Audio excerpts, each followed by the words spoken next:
Good morning. तो हमारा next topic जो है अभी वो है टेलीफोन ट्रांसमीटर और रिसीवर। ठीक है। टेलीफोन ट्रांसमीटर में क्या यूज़ किया जाता था और टेलीफोन रिसीवर में क्या यूज़ किया जाता था। ठीक है। तो टेलीफोन ट्रांसमीटर में मेनली हमको कार्बन ग्रेनुलर ट्रांसमीटर पढ़ना है।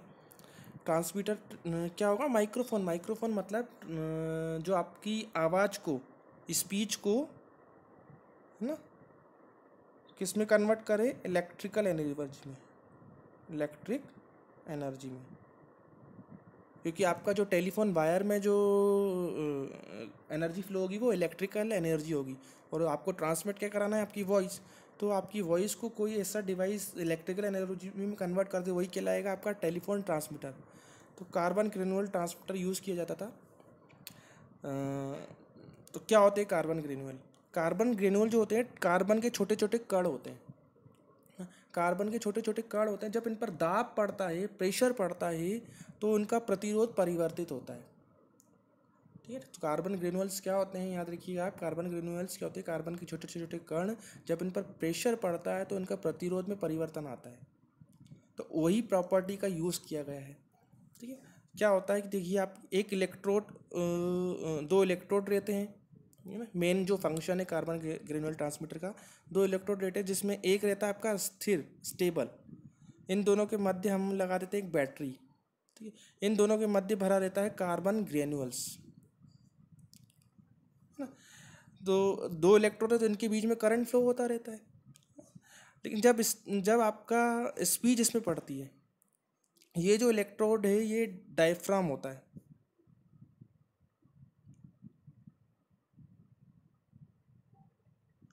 डायफ्राम क्या होता है आपका? डायफ्राम जो होता है, मतलब जब उसमें आपकी स्पीच पड़ेगी, मतलब आपकी ध्वनि की वेव पड़ेगी, तो डायफ्राम मूव करता है। जैसे आपके कान में भी जो है डायफ्राम लगा रहता है। डायफ्राम आपने पढ़ा होगा, स्पीच की जो आपकी ध्वनि होती है, साउंड। साउंड जो होता है आपका वाइब्रेटिंग वेव होती है, कंपन ऊर्जा होती है। मतलब जब दो चीज़ आपस में टकराती हैं तो उससे एक कंपन वेव जनरेट होती है, यानी वाइब्रेटिंग वेव्स। ये वेव जब अपने कानों में पड़ती है, तो कान में हमारा एक डायफ्राम लगा रहता है। डायफ्राम क्या होता है? वो मूव करता है जब आपका कोई वाइब्रेटिंग वेव पड़ती है, तो उसकी मूवमेंट से जो है हमको साउंड सुनाई देता है। ऐसे ही इसको हम डायफ्राम बोलेंगे। डायफ्राम मतलब जब भी स्पीच पड़ेगी, वॉइस पड़ेगी, तो ये डायफ्राम क्या होगा? मूव करेगा। तो जैसे ही स्पीच होगी, ये क्या होगा? मूव करेगा, है ना। मूव करेगा तो इन कार्बन ग्रेनुअल्स पर प्रेशर पड़ता है। क्या पड़ता है? प्रेशर। प्रेशर से क्या होता है, इस कार्बन ग्रेनुअल्स का प्रतिरोध में परिवर्तन आएगा, है ना, चेंज इन रेजिस्टेंस। जिससे क्या होगा, आपका अगर प्रतिरोध परिवर्तन आएगा तो इसमें करंट भी कम ज़्यादा होगा, है ना। तो देख रहे हो आप, जैसे ही आपका वॉइस इसमें पड़ रही है, यानी आवाज़ आपकी पड़ रही है, तो आपकी आवाज़ के अनुसार इसमें करंट कम ज़्यादा हो रहा है। और यही तो हम चाहते थे कि आपकी आवाज़ के अकॉर्डिंग आपका जो है इलेक्ट्रिक करंट वेरी करे। ठीक है। तो ये ग्राफ है, मतलब जब कोई भी करंट फ्लो नहीं होता तो इसमें एक स्टेडी करंट फ्लो होता है। स्टेडी करंट मतलब कांस्टेंट करंट। लेकिन जैसे ही वॉइस पड़ती है, इसमें वॉइस पड़ेगी तो इस डायफ्राम यानी इलेक्ट्रोड पर प्रेशर पड़ेगा। प्रेशर पड़ेगा तो ये मूव करेगा।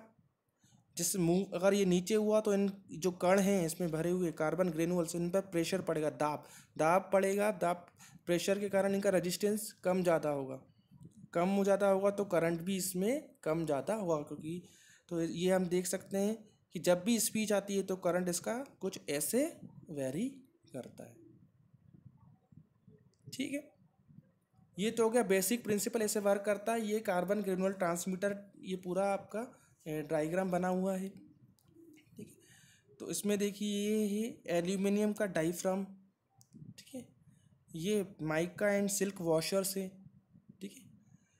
ये कार्बन ग्रेनुअल्स बीच में भरा हुआ है, और ये कार्बन का इलेक्ट्रोड है, और ये ब्रीथिंग होल है, और ये मेटल गार्डिंग के लिए। तो जस्ट आपको सब ये जो इसमें ये यूज़ हुए हैं पार्ट्स इसके, इसको एक्सप्लेन करना है। बेसिक प्रिंसिपल तो मैंने आपको समझा दिया है कि ये डाइफ्राम है, दो इलेक्ट्रोड होते हैं जैसे कार्बन में, ओ इस ट्रांसमीटर में। तो ये है डाइफ्राम, मतलब ये मूविंग इलेक्ट्रोड है, और ये जो कार्बन का इलेक्ट्रोड है ये स्टेबल है, ये स्थिर रहेगा। ये मूव करेगा जब इस पर स्पीच पड़ेगी। अब ये एल्यूमिनियम का डायफ्राम बनाया है, एल्यूमिनियम का डायफ्राम मतलब ये बहुत ही हल्का डायफ्राम होता है। हल्का इन द सेंस जैसे ही इसमें कम से कम बहुत धीमी से धीमी आवाज़ इसमें पड़ेगी तो भी ये मूव करेगा। जैसे ही इसमें वॉइस पड़ेगी तो ये जो है मूव करेगा इस साइड मूव करेगा। तो ये जो कार्बन के ग्रेन्यूल्स इसमें भरे हैं इस पे प्रेशर पड़ेगा जिससे इसका प्रतिरोध परिवर्तित होगा। तो यहाँ कार्बन ग्रेन्यूल से ये एल्यूमिनियम का डायफ्राम है जो स्पीच पढ़ने से यानी वॉइस पढ़ने से इस मूव करेगा। जैसे ये मूव करेगा तो इसमें प्रेशर पड़ेगा क्योंकि ये प्रेस हो रहा है।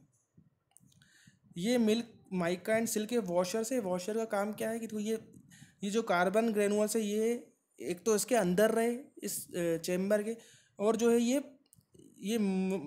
जो है ना फ्रीली मूव करवाते हैं किसको, इस इलेक्ट्रोड को, इस फ्रीली मतलब आसानी से मूव कर सके ये, इसलिए माइका और सिल्क के वॉशर्स बने रहते हैं ना। जैसे थोड़ा सा भी प्रेशर पड़ेगा इस पे डायफ्राम पे तो ये बहुत आसानी से मूव कर सकता है।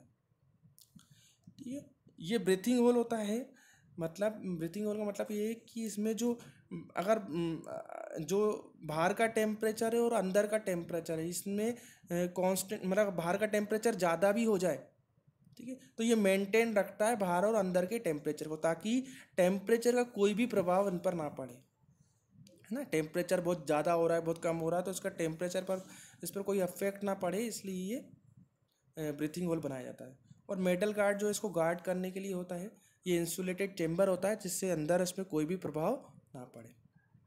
तो ये होता है ट्रांसमीटर, कार्बन ग्रेन्यूल ट्रांसमीटर ये इंपॉर्टेंट है। ठीक है, अब देखिए रिसीवर।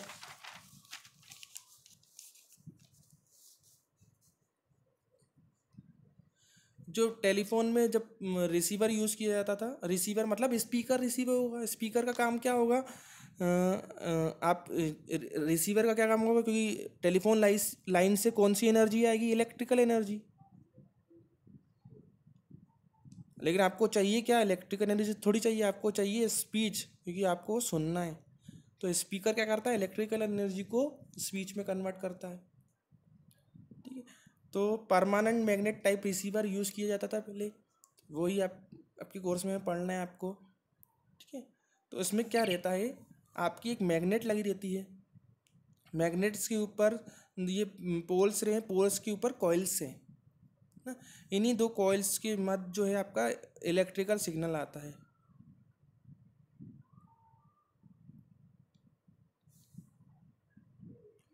ठीक, और ये आपका एल्यूमिनियम का फ्रेम बना है जो ये डायफ्राम। तो आपका ये जस्ट फेराडे लॉ पर आधारित है।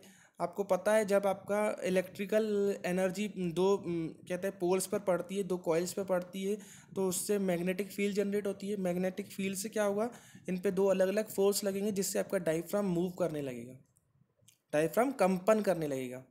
जो मोटर का प्रिंसिपल होता है, मोटर भी जैसे मूव करती है वैसे ही डायफ्राम फेराडे लॉ का प्रिंसिपल है ना।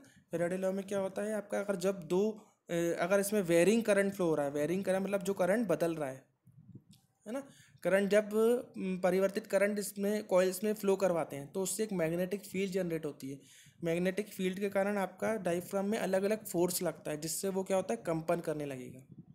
और डायफ्राम कंपन करेगा तो कंपन से जो वाइब्रेटिंग वेव जनरेट होगी, है ना, वाइब्रेटिंग वेव्स।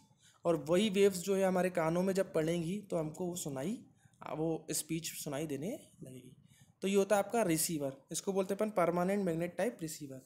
ठीक है, ये कॉइल्स होती हैं, ये पोल्स हुए, ये बार मैग्नेट है, ये एल्यूमिनियम फ्रेम। ठीक है, अब हमारा नेक्स्ट टॉपिक है साइड टोन। ये टॉपिक भी आपके एग्ज़ाम में आता है, तो जस्ट छोटा टॉपिक है, मैं समझा देता हूँ। साइड टोन क्या होती है। ठीक है, टेलीफोन इंस्ट्रूमेंट में जब आप माइक्रोफोन में बात करते हो तो क्या होता है कि आपका कुछ पार्ट, जैसे माइक्रोफोन में आप बोलोगे, है ना, माइक्रोफोन का कुछ, आपकी वॉइस का कुछ अंश जो है साइड टोन मतलब कुछ अंश जो है स्पीकर में भेज दिया जाता है ताकि आपको आपकी आवाज़ सुनाई दे। अब इससे होता क्या है, आपको आपकी आवाज़ सुनाई क्यों देनी चाहिए। अगर आपको आपकी आवाज़ सुनाई नहीं दे रही होती है तो आपको पता नहीं रहता है कि आपको किस इंटेंसिटी से बोलना है। ठीक है, अगर आपको टेलीफोन स्ट्रीट में आपको कोई अपनी आपकी आपकी आपकी आवाज़ ही नहीं सुनाई देगी तो आप बहुत तेज़ बोलोगे, आपको लगेगा कि मैं बहुत स्लो बोल रहा हूँ, लेकिन आप इनफैक्ट आप क्या करने लगोगे, बहुत तेज़ बोलने लगोगे। जैसे मैं अभी भी अपन जब बात करते तो आपको आपकी आवाज़ सुनाई देती है कानों में, तो आपको पता लगता है कि आप किस इंटेंसिटी से बोल रहे हो। लेकिन जब इंस्ट्रूमेंट में आप बात करोगे तो ऐसा कोई जरिया नहीं रहता कि आपको आपकी आवाज़ सुनाई दे। तो इसलिए हम साइड टोन का यूज़ करते हैं कि आपकी वॉइस का कुछ अंश जो है, कुछ पार्ट्स मतलब माइक्रोफोन में आप बोलते हो, कुछ पार्ट आपके स्पीकर में भी जाए, ताकि आपको आपकी वॉइस थोड़ी सुनाई दे, ताकि आपको पता लग सके कि आप किस इंटेंसिटी से बोल रहे हो। अब साइड टोन कितनी होनी चाहिए ये भी डिपेंड करता है। अगर आपको आपकी पूरी वॉइस चली जाएगी, पूरी आवाज़ आपको स्पीकर में सुनाई देगी, ठीक है, तो आपको लगेगा कि आप बहुत तेज़ बोल रहे हो ना, आपको ऐसा लगेगा कि आप बहुत तेज़ बोल रहे हो, तो आप बहुत धीरे बोलने लगोगे। ठीक, और अगर बहुत कम साइड टोन आएगी ना, मतलब आपको आपकी आवाज़ बहुत कम सुनाई दे रही है, तो आपको लगेगा कि ना मैं बहुत धीरे बोल रहा हूँ, तो आप तेज़ बोलने लगोगे। तो एक नॉर्मल मतलब साइड टोन का एक पार्ट होना चाहिए ताकि आपको पता लग सके कि आप किस इंटेंसिटी में बोल रहे हो। तो इसके लिए एक सर्किट यूज होता है ट्रांसमीटर में, इसको बोलते हैं anti side tone induction coil. ये भी आपकी टॉपिक में आता है एग्जाम में, ASTIC। ASTIC से आप क्या समझते हैं, तो इसको बोलते हैं anti side tone induction coil. ठीक है, तो ये जो है ये आपका साइड टोन की नॉर्मल मात्रा आपके रिसीवर में पहुंचाता है। देखिए क्या है, ठीक है, दो कॉइल्स लगी है, बीच में लगा है आपका माइक्रोफोन, ये है ट्रांसमीटर, है ना, और इन दोनों कॉइलों से के ऊपर लगा है आपका रिसीवर। ठीक है, ये आपका टेलीफोन ट्रांसमीटर है और ये यहाँ से कनेक्टेड है आपका एक्सचेंज। तो मतलब अब देखिए, जब टेलीफोन आप जब वॉइस ट्रांसमिटेड करोगे, है ना, जब ट्रांसमिटेड करोगे तो आपका जो वॉइस ट्रांसमिट होगा, जो करंट होगा, वो आपका किसके पास जाना चाहिए, इस एक्सचेंज के पास, है ना, जो कि आपको दूसरे को भेज रहे हो वॉइस। जब आप वॉइस ट्रांसमिट करोगे तो ये देखो, आपका जो इलेक्ट्रिकल सिग्नल है दो बराबर भागों में इधर भी जाएगा और इधर भी जाएगा। ठीक है, और जो अब इधर, जो कि आपका इंडक्शन कॉइल है, तो इन दोनों के कारण जो है इसमें एक क्या ईएमएफ इंट्रोड्यूस होगा। अब जो कि यहाँ पर भी विपरीत हो रहे हैं दोनों की डायरेक्शन, यहाँ पर करंट की डायरेक्शन दोनों क्या है, विपरीत। तो इसमें जो है ईएमएफ क्या इंट्रोड्यूस होगा, E1 माइनस, मान लीजिए इसका E1 है और इसका E2 है, तो E1 माइनस E2, मतलब दोनों विपरीत होंगे, है ना, दोनों की अपोजिट डायरेक्शन है। तो इन दोनों में अगर बहुत कम डिफरेंस हुआ, है ना, दोनों एक दूसरे को ईएमएफ को कैंसल आउट कर रहे हैं, तो एक दूसरे को की ईएमएफ बहुत कम डिफरेंस होगा, तो कुछ पार्ट्स जो है आपका इस ट्रांसमीटर का कुछ पार्ट इसमें लिंक होगा, किस पे, रिसीवर में, है ना। तो ये आपका जो ट्रांसमीटर की कुछ वॉइस रिसीवर में चली जाएगी, वो डिपेंड करेगी आपके E1 माइनस E2 पे। ये बहुत कम होता है, मतलब इतना सफिशिएंट होता है कि यहाँ पर रिसीवर पर एक सफिशिएंट अमाउंट ऑफ साउंड पहुँच जाए आपकी वॉइस का। देख रहे हैं आप, ठीक है, और यही जाएगी आपकी रिसीवर में। और जब रिसीवर से कोई सिग्नल आ रहा होगा, ये है आपका रिसीवर, मतलब एक्सचेंज, एक्सचेंज से कोई सिग्नल आ रहा है, एक्सचेंज से कोई सिग्नल आ रहा है, मतलब एक्सचेंज से कोई सिग्नल आ रहा हो तो मतलब वो रिसीवर के पास पहुंचना चाहिए पूरा का पूरा। मतलब एक्सचेंज से अगर कोई सिग्नल आ रहा है, मतलब आपको रिसीव हो रहा सिग्नल, और रिसीवर यानी कोई पर्सन की वॉइस आ रही है जो आपको रिसीवर में पूरी सुनाई देनी चाहिए, ऐसा नहीं है यहाँ पर रिड्यूस हो जाए। तो ये जब आएगी तो जाहिर सी बात है, ये जब इधर इस कॉइल पे सिग्नल आ रहा है, एक ये इस पार्ट में जाएगा और एक इधर जाएगा। तो जब रिसीव होगा तो देखो, ये इस डायरेक्शन में आ रहा है और ये इस डायरेक्शन, दोनों की डायरेक्शन क्या है, सेम है। तो सेम होगा तो दोनों की डायरेक्शन, तो ईएमएफ क्या इंट्रोड्यूस होगा, E1 प्लस E2,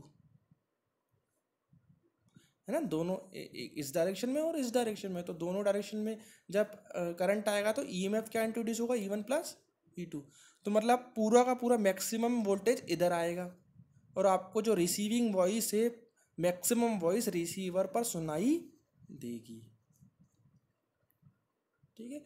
तो ये होता है एंटी साइटोन इंडक्शन कॉइल, मतलब जो साइटोन इंट्रोड्यूस करता है। ठीक है, तो आज का टॉपिक ख़त्म कर।